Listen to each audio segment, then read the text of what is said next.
Doctor ortho Ayurvedic oil और capsule, अब दर्द भी घुटने टेकेगा।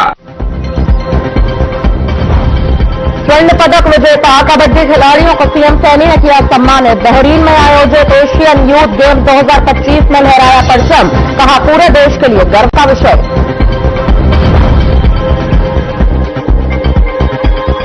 चंडीगढ़ स्थित सीएम आवास पर हुई अहम बैठक। प्रदेश अध्यक्ष सभी मार्केट कमेटियों से जुड़े लोगों शामिल। सरकार के कामकाज का लिया गया फीडबैक।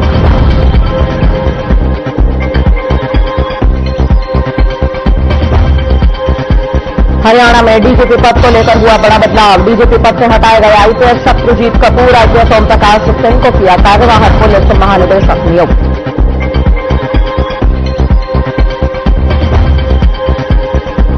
प्रदेश में कोहरे के चलते हो रहे हादसे। भवानी खेड़ा टोल प्लाजा पर विजिबिलिटी कम होने पर टकराई गई बाइक। 3 घायलों में एक की हालत बेहद गंभीर।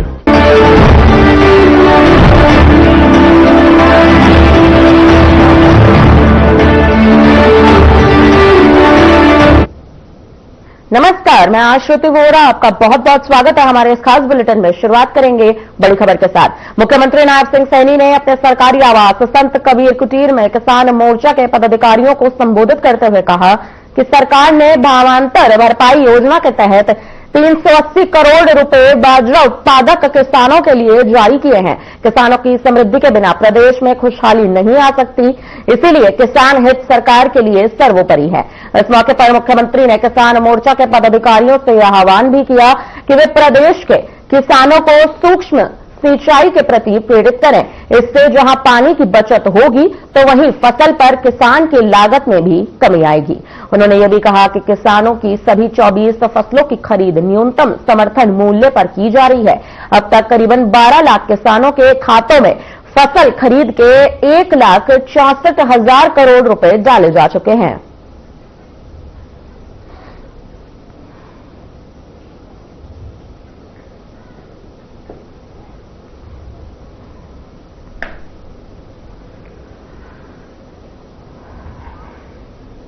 मुख्यमंत्री नायब सिंह सैनी ने बहरीन में आयोजित एशियन यूथ गेम्स 2025 में स्वर्ण पदक जीतने वाले लड़के एवं लड़कियों की भारतीय कबड्डी टीम के सदस्य रहे हरियाणा के खिलाड़ियों के एक प्रतिनिधि मंडल को सम्मानित किया। इस दौरान आपको बता दें, खिलाड़ी मुख्यमंत्री से चंडीगढ़ स्थित आवास संत कबीर कुटीर में मिले। इस अवसर पर मुख्यमंत्री ने टीम के कप्तान ईशांत राठी सहित सभी खिलाड़ियों को उनकी ऐतिहासिक उपलब्धि के लिए बधाई भी दी। मुख्यमंत्री ने यह भी कहा कि अंतर्राष्ट्रीय मंच पर भारत और हरियाणा का नाम रोशन करने वाले युवा खिलाड़ियों से मिलना उनके लिए अत्यंत हर्ष और गर्व का क्षण है। साथ ही सीएम ने यह भी कहा कि वह जीत केवल एक खेल प्रतियोगिता में विजय नहीं है, बल्कि हरियाणा की ग्रामीण संस्कृति, कठोर अनुशासन, मजबूत इच्छा शक्ति और युवाओं की जुझारू भावना की भी जीत है।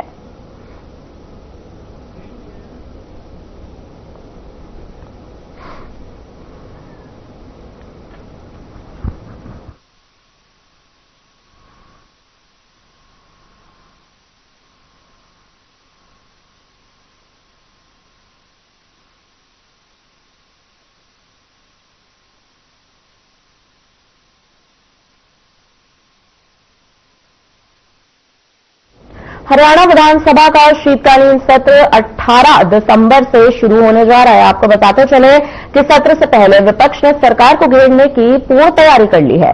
जगाधरी से कांग्रेस विधायक अकरम खान ने अपने क्षेत्र की समस्याएं विधानसभा में उठाने की बात कह दी है।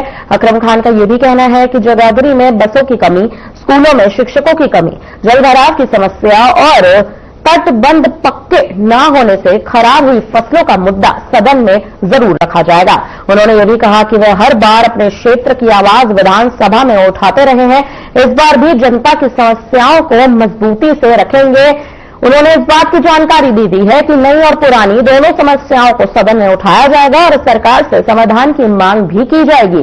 इस बार का शीतकालीन सत्र हंगामेदार रहने की संभावना जताई जा रही है।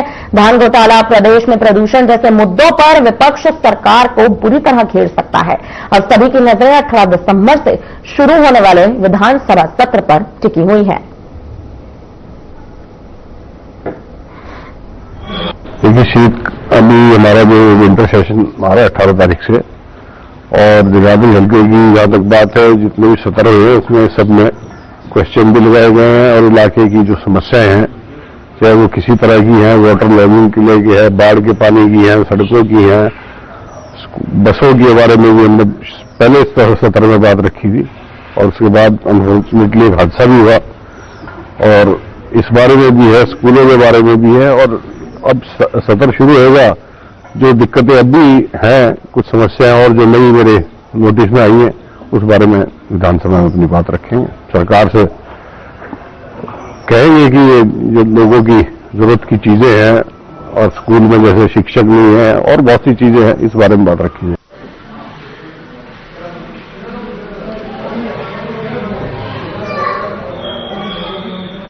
हरियाणा सरकार ने एक बड़ा प्रशासनिक कदम उठाते हुए आईपीएस शत्रुजीत कपूर को हरियाणा के डीजीपी के पद से रिलीव कर दिया है।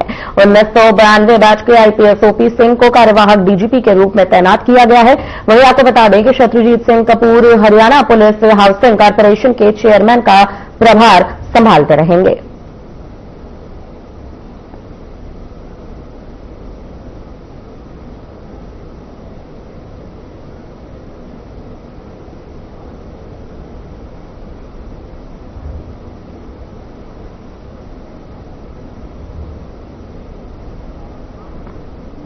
फरीदाबाद में सीएम फ्लाइंग की टीम ने मंगलवार को अचानक वल्लभगढ़ बस स्टैंड कार्यालय का निरीक्षण किया।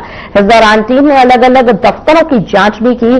कई ड्यूटी पर देर से आने वाले अधिकारियों की सूची भी तैयार की गई। आपको बताते चले, सीएम फ्लाइंग की टीम ने रोडवेज विभाग के खजाने, मासिक खर्च और अन्य वित्तीय रिकॉर्ड की भी जांच शुरू की है।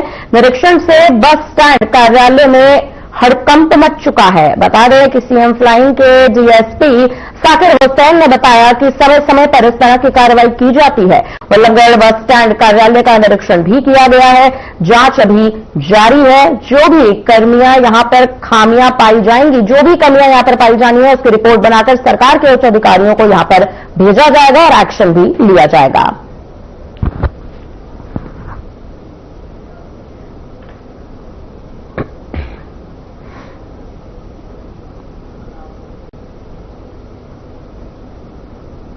अटेंडेंस वगैरह, कर्मचारियों के अटेंडेंस वगैरह चेक करें। बाकी और भी जो रिकॉर्ड से संबंधित है, अभी हमारी चेकिंग चल रही है, और उसके बाद जो भी स्पेसिफिक लगे चेकिंग में कुछ सामने निकल करके आया है, अभी कंटिन्यू जारी है, क्योंकि इसमें डिपार्टमेंट काफी अलग अलग डिपार्टमेंट है, तो सबकी अलग अलग है।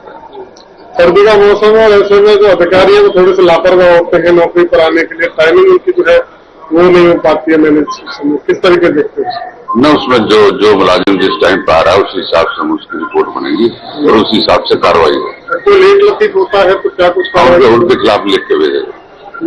प्राइवेट बसों की बात की जाए तो उसको लेकर भी जो है वो पहले भी सीएम फ्लाइंग की ओर से बड़े ठोस कदम उठाए गए थे, और बाद में फिर वो ढूंढने लगा रवैया कर दिया, फिर से प्राइवेट बसें लगने लगी। प्राइवेट बसों के खिलाफ लगातार कार्रवाई करेंगे, और अगर अभी हमारे पास लगातार कार्रवाई करेंगे, नहीं चलने देंगे।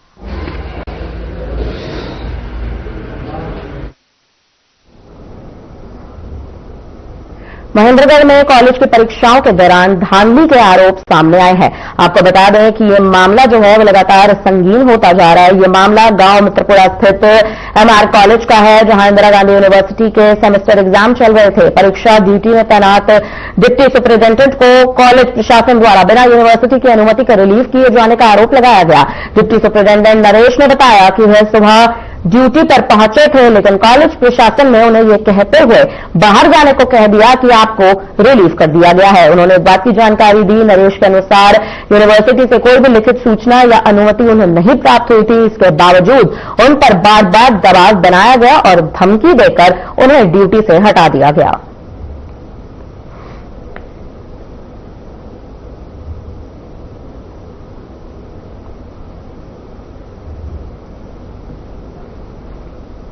वो करते बिना यूनिवर्सिटी के इंटीमेट के मुझे रिलीव करी। सुबह में ड्यूटी पे आया था। अब मैं सर से बात हुई है कंट्रोलर साहब से, उनसे उन्होंने कहा कि जब तक हम नहीं आए तब तक आप यहाँ से जाओगे नहीं। ये मेरे को बार बार धमकी दे, मैं बाहर जाओ। ठीक है, किस यूनिवर्सिटी का किस चीज का एग्जाम चल रहा है? आईजीयू का है, सेमेस्टर एग्जाम चल रहा है। तो क्या कारण मानते उसके पीछे के जो उन्होंने रिलीव किया है? ये सर सवाल साजी कर रहे हैं, बार बार मुझको धमका रहे हैं, प्रेशर बना रहे हैं नकल करवाने के लिए। मैं नकल करने नहीं दे रहा इसलिए। तो इससे पहले कितने एग्जाम में ड्यूटी दे चुके हो, कितने एग्जाम हो चुके हैं? सर कई एग्जाम हो लिए। पिछली बार भी ड्यूटी थी, मेरी एमआर में ड्यूटी थी, ड्यूटी कट गई। उसका राजौरा में ज्वाइन करवाया, वहाँ उन्होंने ज्वाइन नहीं करने दिया, वहाँ पर ड्यूटी कट गई थी। उससे पहले जीएल में ड्यूटी दी थी, केडी में ड्यूटी दी थी, और उससे पहले राजौरा में ड्यूटी दी थी। अच्छा, अब की बार कितने एग्जाम हो चुके हैं इस कॉलेज में? 3-4 हो गए। तो इनमें कोई नकल का मामला सामने आया है? आ रहे हैं यूएमसी बन गई। कितनी यूएमसी बन गई लगभग? पता नहीं सर, 20-30 बन गई होंगी। 20-30 यूएमसी।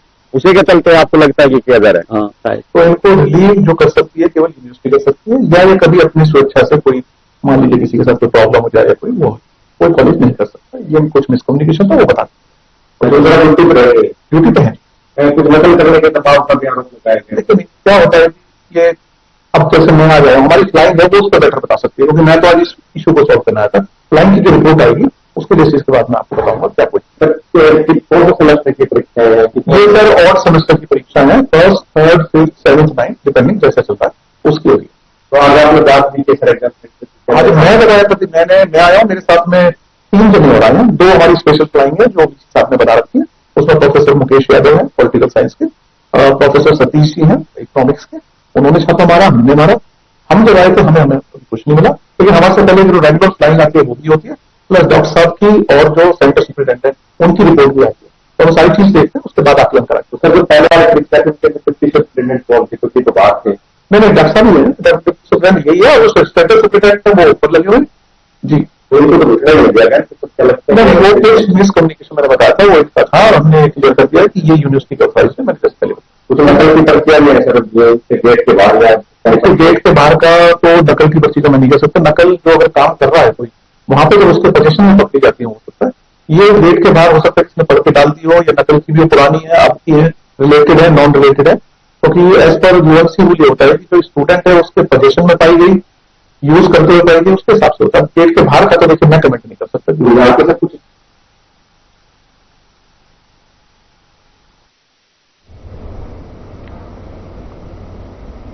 रुकते हैं खबरों में, लेकिन बढ़ते हैं बड़ी खबर की ओर। आपको बता दें इस वक्त की बड़ी खबर आ रही है, सीएम आवास पर अहम बैठक हुई है। जी हां, आपको बता दें सीएम आवास पर एक अहम बैठक हुई है। खबर चंडीगढ़ से सामने आ रही है।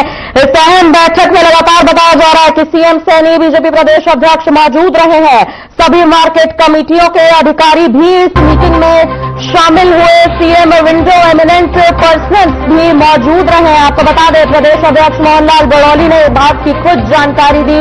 सरकार के कामकाज का फीडबैक लिया गया है। पार्टी पदाधिकारियों को जिम्मेदारी दी गई है। योजनाओं को लोगों तक पहुंचाने पर खास चर्चा हुई है। आपको बता दें इस वक्त की बड़ी खबर, सीएम आवास पर हुई बैठक। सीएम सैनी संघ भारतीय जनता पार्टी प्रदेश अध्यक्ष यहां पर रहे मौजूद। सभी मार्केट कमेटियों के अधिकारी हुए शामिल। सीएम विंडो एमिनेंट पर्सन भी रहे मौजूद। प्रदेश अध्यक्ष मोहनलाल बड़ौली ने खुद इस बात की दी जानकारी। सरकार के कामकाज का लिया फीडबैक। पार्टी पदाधिकारियों को दी गई है अहम जिम्मेदारियां। योजनाओं को लोगों तक पहुंचाने पर हुई है चर्चा।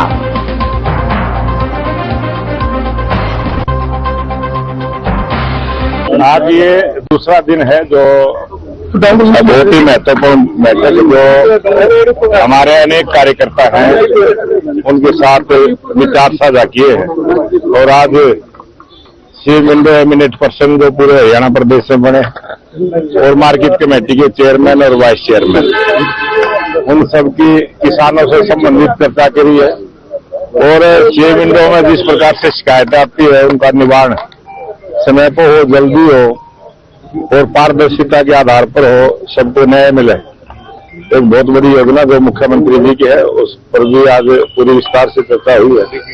और भारतीय जनता पार्टी का ये काम करने का सिस्टम है कि अपने कार्यकर्ताओं को जिम्मेवारी का एहसास कराते रहे और उनको एक काम करने का तरीका भी समझाते रहे। उस प्रकार की ये 2 दिन की कार्यकर्ताओं के साथ 1-to-1 मुख्यमंत्री जी की बैठक रही है। और इसका आने वाले समय में हरियाणा के 3 करोड़ लोगों को इसका लाभ मिलेगा। और भारतीय जनता पार्टी की जो तीसरी बार की सरकार जो माननीय मुख्यमंत्री नायब सिंह सैनी के नेतृत्व में चल रही है, 3 गुना गति के साथ हरियाणा में विकास के काम हो, इस सोच को लेकर हम इस काम को आगे बढ़ा रहे हैं। फिलहाल रुकते हैं छोटे से ब्रेक के लिए, जल्द लौटेंगे बड़ी खबरों के साथ।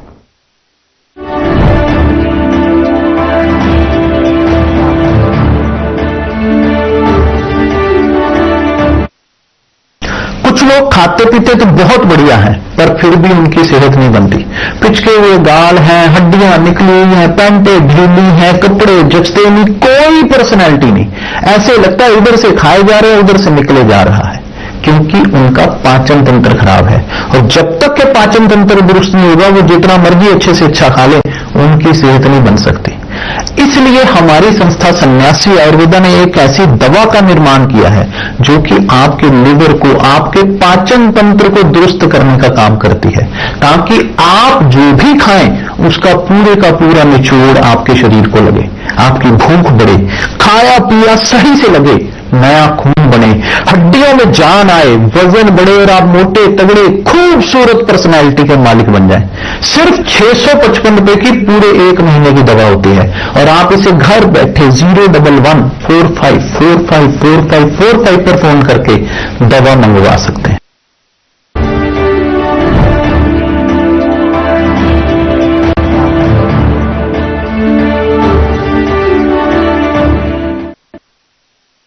ब्रेक के बाद एक बार फिर आपका स्वागत है। बढ़ते हैं खबरों में आगे। पिहोवा में हरसाल चंडीगढ़ नेशनल हाईवे 152 पर तेज रफ्तार ट्रैक्टर ट्रॉली ने बाइक सवार 2 दोस्तों की जान ले ली। गुरपाल और संजय कुमार अपने तीसरे साथी मोहित के साथ भट्ट माजरा गांव लौट रहे थे, तभी ट्रैक्टर ट्रॉली ने उनकी बाइक में टक्कर मार दी। इस हादसे में गुरपाल की मौके पर ही मौत हो गई, जबकि संजीव ने रास्ते में दम तोड़ दिया। मोहित को भी हल्की चोटें आई हैं, उसका इलाज चल रहा है। वहीं इस हादसे के बाद ट्रैक्टर ट्रॉली का चालक मौके से फरार हो गया है।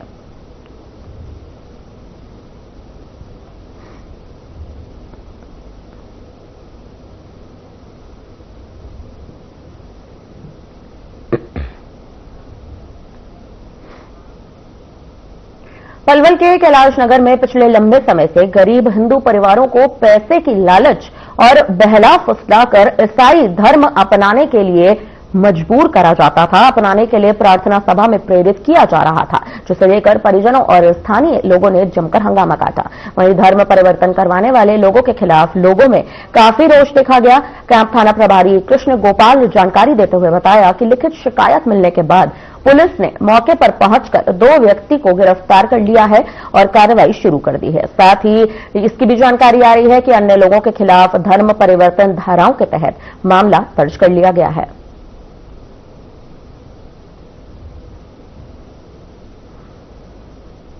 क्या नाम है आपका? मेरा नाम रिंकू है, मेरे पिता का नाम श्याम सुंदर है और मैं कैलाश नगर का निवासी हूँ। मेरे यहाँ पे एक चर्च खुली हुई है काफी दिनों से, मुझे उसके बारे में पता नहीं था। मेरे यार दोस्त ने मुझे बताया कि वहाँ पे चलो और वहाँ पे सामान दिया जाता है खाने पीने के लिए, और अब सर्दियाँ आ रही है तो जूते और जर्सी भी मिलेंगी वहाँ पे। मैंने चलते हैं, संडे हो 4-5 दिन हो गए, 6-7 दिन हो गए इस बातों को। मैं वहाँ पे गया और मैंने वहाँ पे जाकर देखा कि एक डैनियल नाम का व्यक्ति था जो उनके सबके ऊपर जो हेड होता है। मैंने उन्होंने मुझसे पूछा कि तुम्हारा नाम क्या है, पिता का नाम क्या, कहाँ रहते हो? मैंने कि यहीं रहता हूँ मैं। तो एक घटना सामने आई थी, मेरे भतीजे ने सूचना दी थी। तो पिछले 6-7 दिन पहले रविवार को एक जगह गया था दोस्तों के साथ। तो उसने बताया कि वहाँ पर एक घर में चर्च का काम चलाया जा रहा था।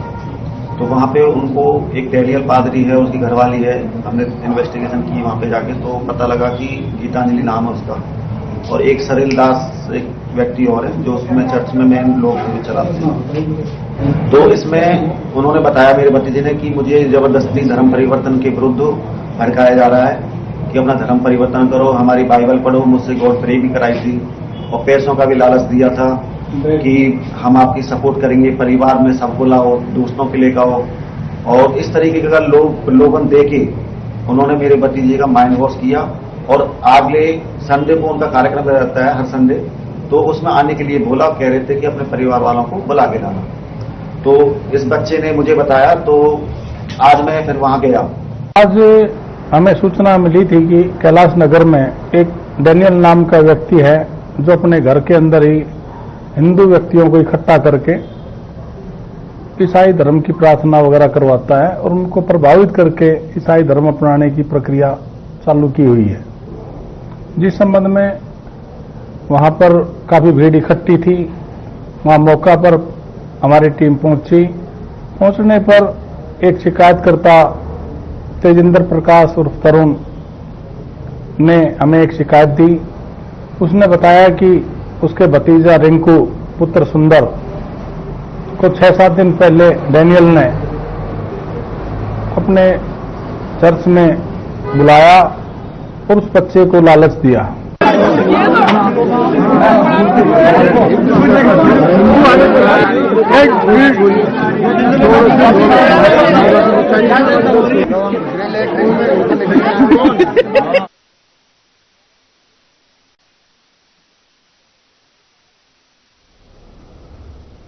फरीदाबाद में सोमवार सुबह करीब 8 बजे घनी धुंध के कारण बड़ा सड़क हादसा हो गया। आपको बता दें, दिल्ली मुंबई एक्सप्रेसवे पर सीकरी के पास एक तेज रफ्तार फोर्ड एंडेवर कार सड़क किनारे खड़े कंटेनर में जा घुसी। हादसे में कार सवार 2 लोगों की मौके पर ही मौत हो गई। बताया जा रहा है कि घनी धुंध के चलते विजिबिलिटी करीब 20 मीटर तक ही रह गई थी। वहीं इसकी भी जानकारी आ रही है कि एक्सप्रेसवे से मथुरा रोड पर उतरते समय कार चालक को सड़क पर खड़ा कंटेनर दिखाई नहीं दिया। कार पीछे से उसमें टकरा गई। टक्कर इतनी तेज थी कि कार के परखच्चे उड़ गए। सूचना मिलने पर पहुंची पुलिस ने शवों को कार से बाहर निकालकर सिविल अस्पताल पोस्टमार्टम के लिए भेज दिया है। वहीं लगातार जानकारी आ रही है कि पुलिस के अनुसार एक मृतक की पहचान संदीप के नाम से हुई है, निवासी जयपुर के रूप में हुई, जबकि दूसरे मृतक की पहचान अभी नहीं हो पाई है। पुलिस लगातार इस मामले की जांच में जुट चुकी है।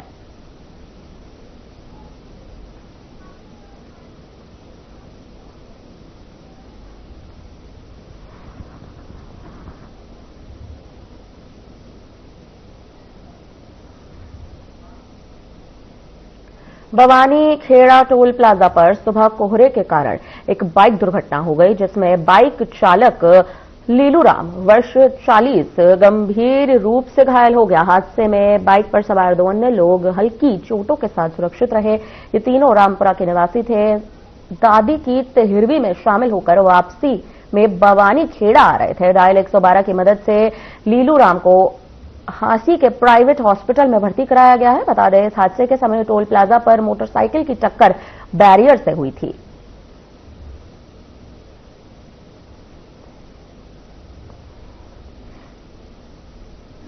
ये आपकी दादी के फुला गाँव बवानी खेड़ा नए गांव से और मोटरसाइकिल कहाँ पर हुआ एक्सीडेंट, कैसे हुआ? ये बवानी खेड़ा टोल पे।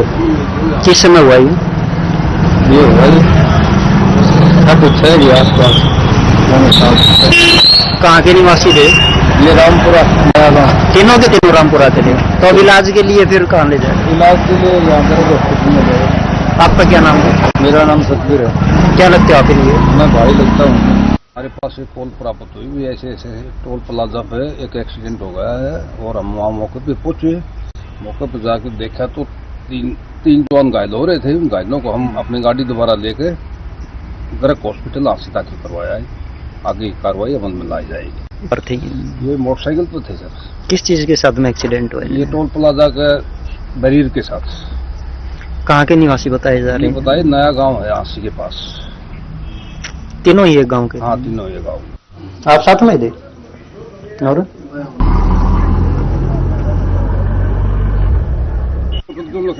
आनंद होटल ना जी, टोल प्लाजा आपने करी थी? हाँ जी।